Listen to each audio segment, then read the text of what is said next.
नमस्कार. स्वागत तुमचं राष्ट्र महाराष्ट्रामध्ये. मी अशोक वानखडे. अशोक चव्हाणांचा भाजपा प्रवेश आणि मग त्यानंतर उद्धव ठाकरेंनी एक वक्तव्य केलं. ते म्हणाले भाजपावाले कुठे काँग्रेस मुक्त भारत करायला चालले होते, ते काँग्रेस युक्त भाजपा करतायत.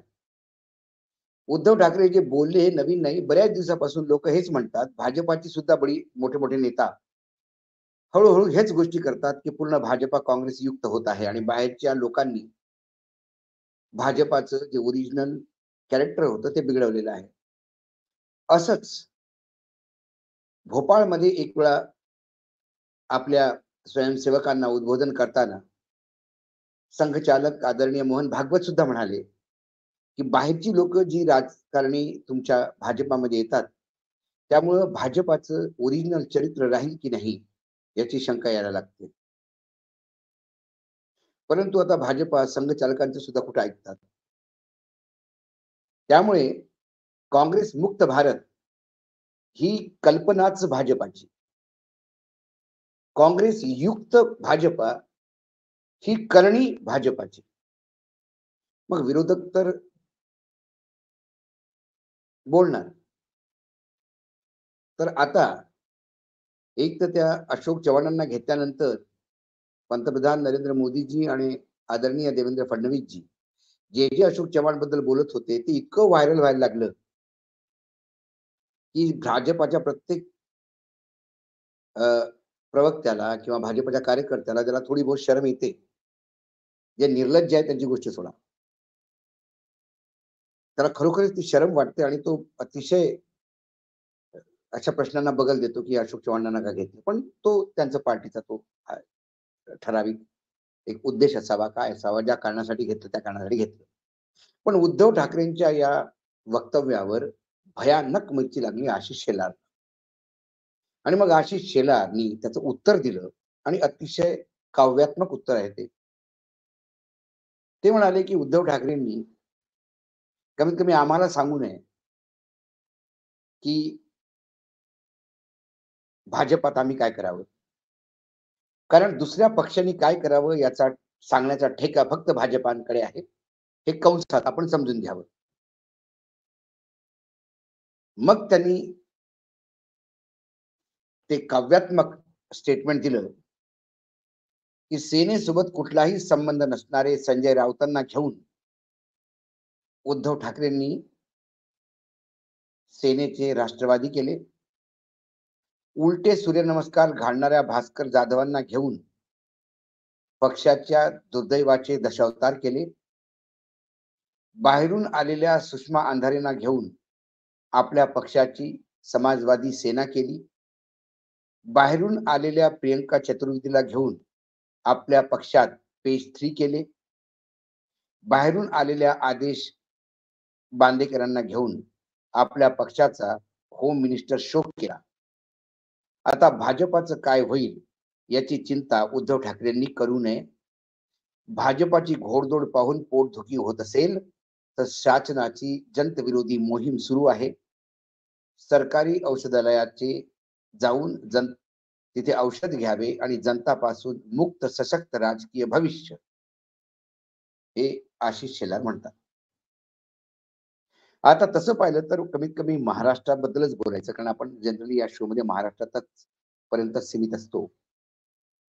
महाराष्ट्राबद्दलच बोलायचं झालं तर महाराष्ट्रात एकही राजकीय पक्ष नाही ज्यांना तुमच्या पक्षात दुसरे का आले किंवा दुसऱ्या पक्षातल्या लोकांना विचारवंतांना तुम्ही तुमच्या पक्षातल्या विचारांची कसं समाविष्ट करून घेतलं याचा बोलण्याचा अधिकार कोणालाच नाही. कारण सेना असो, काँग्रेस असो, राष्ट्रवादी असो की भाजपा असो, सगळीकडेच आता भयानक भेसळ झालेली आहे. त्यामुळे आशिष शेलारनी जे काव्यात्मक उत्तर दिलं त्याच्या अगोदर आशिष शेलारनी स्वतःच्या पाठीमागे आपल्या पक्षात जरूर पाहावं असं मला वाटतं. भाजपाने काय केलं? काँग्रेसच्या विखे पाटलांना घेऊन बिना सहकार नाही उद्धार या तत्वावर बिना विखे नाही उद्धार म्हणून आपल्या पार्टीत त्यांना समाविष्ट करून मोठं मंत्री दिलं. सर्व पक्ष फिरून आलेल्या नारायण राणेंना घेऊन पक्षाचा सत्यनारायण केला. राष्ट्रवादीच्या चित्रावाघांना घेऊन पक्षाचं चित्रच पलटवलं. आदर्श विचारवंत अशोक चव्हाणला घेऊन महाराष्ट्रात एक नवीन आदर्श स्थापित केला. अजित पवारांसोबत सरकार स्थापन करून त्यांच्या सहकाराने पक्षाचं सिंचन केलं.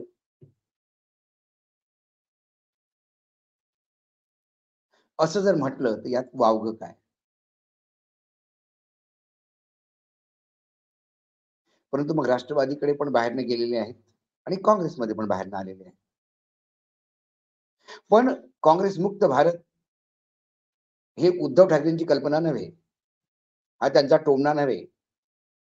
हे तुमच्या दिल्लीतल्या 2 गुजराती नेत्यांनी केलेली राष्ट्रीय घोषणा होती.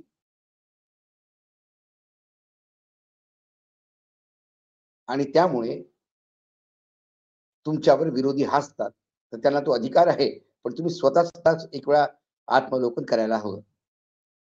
दुसरी गोष्ट, पक्षाची घोडदौड, भाजपाची घोडदौड पाहून पोटदुखी होत असेल तर भाजपाने घोडदौड करावी. खुशाभाऊ ठाकरेंच्या अध्यक्षतेखाली भाजपाची खरी घोडदौड. पहिल्यांदा केंद्रात भाजपाचं सरकार, पक्षाची खरी घोडदौड अडवाणींच्या रथयात्रेनंतर सुरू झाली. तिला म्हणतात घोडदौड. दुसऱ्यांच्या लंगड्या घोड्यांवर डाव, दुसऱ्यांच्या लंगड्या घोड्यांवर शर्यतीमध्ये उतरवायचं आणि विरोधी पक्षांच्या घोड्यांना बांधून ठेवायचं आणि म्हणायचं आमची घोडदौड सुरू आहे. याच्यापेक्षा हास्यास्पद कुठेच नाही. 2014 पासून 2024 पर्यंत 12 राज्य सरकार ईडी, सीबीआय, इन्कम टॅक्सच्या नावाखाली किंवा त्यांच्या मदतीनं अस्थिर करून स्वतःची सरकार स्थापन करणारे कमीत कमी त्यांनी घोडदौड ही गोष्ट करू नये. जर पक्षाची घोडदौड असेल तर मग त्या पक्षात जयंत, ज्यांची काही लायकी नव्हती भाजपासाठी, नितीश कुमार, ज्यांना कुशासन बाबू म्हणून बीजेपी वालेच म्हणायचे, अतिशय भ्रष्ट असे नारायण राणे, छगन भुजबळ, अजित दादा, हे सगळे भाजपाने लावलेले आरोप आहे. लीडर नव्हे डीलर आहे हा. अशा डीलरची का जरूरत पडावी भाजपाला? हे आशिष सरांनी थोडस पार्टी विथ द डिफरन्स आणि चाल, चरित्र, चेहरा यासाठी ओळखणाऱ्या भाजपाला का पडावी याचं थोडं करावं. त्यामुळे ही घोडदौड नव्हे, हे घोडदौडच्या नावाखाली जसं दशावतारचं तुम्ही उदाहरण दिलं तसं खरंच कसं ते दशावतारचं ते नौटंकी म्हणजे नाटकाचं मंचनच आहे. आणि तुम्ही म्हणाले की पोटदुखी होत असेल तर त्यांनी जनताचं औषध घ्यावं. खरी आता पोटदुखी महाराष्ट्राच्या जनतेच्या पोटात आहे. महाराष्ट्राला पोटदुखी झालेली आहे आणि त्यांनी आता या मंत्रालयात गोळी देऊन जनताची मंत्रालयातल्या जनतांना बाहेर काढण्याची जरूरत आहे असं मला वाटतं. पण महाराष्ट्रात जरी आपण नेहमी महाराष्ट्रातल्याच विषयावर बोलतो, पण आज मला वाटतं केंद्रातला एक विषय घ्यायला हवा. आज पंजाब, हरियाणा, उत्तर प्रदेश इथनं निघालेल्या शेतकऱ्यांना उत्तर प्रदेशमध्ये तर त्यांना जिल्ह्या जिल्ह्यात तुरुंगात डांबून ठेवलंय. त्यांना बॉर्डर पर्यंत पोहोचू देत नाही. परंतु पंजाब, हरियाणा जिथे सर छोटू राम ज्यांचा इतिहास आहे, त्यांनी इंग्रजांसोबत शेतकी आंदोलन त्याच्या विरुद्ध चालवून जिंकले. भगतसिंगची ती भूमी आहे पंजाब. तिथले जेव्हा शेतकरी ट्रॅक्टर ट्रॉली घेऊन दिल्लीकडे कूच करण्यात आली तेव्हा त्यांच्यावर ड्रोनद्वारे हवाई हमला करून अश्रू गॅस वापरून लाठीचार्ज, रबराच्या बुलेट हे वापरण्याचा आदेश देण्यात आला. आणि शेतकऱ्यांचं आंदोलन चिरडण्याचा प्रयत्न केला. त्यामुळे स्वामीनाथनना आणि चरणसिंगना भारतरत्न देऊन शेतकऱ्यांसाठी कळवळा दाखवणाऱ्या सत्तेचा ओरिजिनल चेहरा किती हुकुमशाही आहे हा दिसत येतोय. शेतकरी काय मागतायत तर MSP ची गॅरंटी. मोदीची गॅरंटी म्हणून पूर्ण देशभरात फिरतात. तर देशातल्या 60% लोकसंख्या म्हणजे शेतकरी, GDP मध्ये 19% कॉन्ट्रीब्यूट करणारे शेतकरी, यांना गॅरंटी देण्यात कसली शरम, कसली लाज. परंतु एके जागी शेतकऱ्यांच्या नेत्यांना किंवा शेतकऱ्यांसाठी काम करणाऱ्यांना भारतरत्न देऊन शेतकऱ्यांची दिशाभूल करायची, 6,000 रुपयाचं भीक देऊन दिशाभूल करायची आणि शेतकऱ्यांना जेव्हा ते मागतात, कारण या देशात प्रत्येकाला मागण्याचा अधिकार आहे. जर अडाणी अंबानी काही मागतात आणि लगेच दिलं जातं, पायघड्या पसरून दिलं जातं. एअरपोर्ट पाहिजे, घ्या साहेब. गुजरातला उद्योग पाहिजे, आमच्या महाराष्ट्रातनं न्या साहेब. सर्वात मोठी एशियातली झोपडपट्टी धारावी पाहिजे, घ्या साहेब. मग सगळ्यांना साहेब म्हणतात, पण ज्या देशात अक्षरशः घाम रक्त एक करून पूर्ण देशासाठी अन्न पिकवणाऱ्या शेतकऱ्यांना रबराच्या गोळाचा, त्यांना फक्त MSP ची गॅरंटी पाहिजे. पंतप्रधान मोदींना स्वतःची सुद्धा गॅरंटी नाही.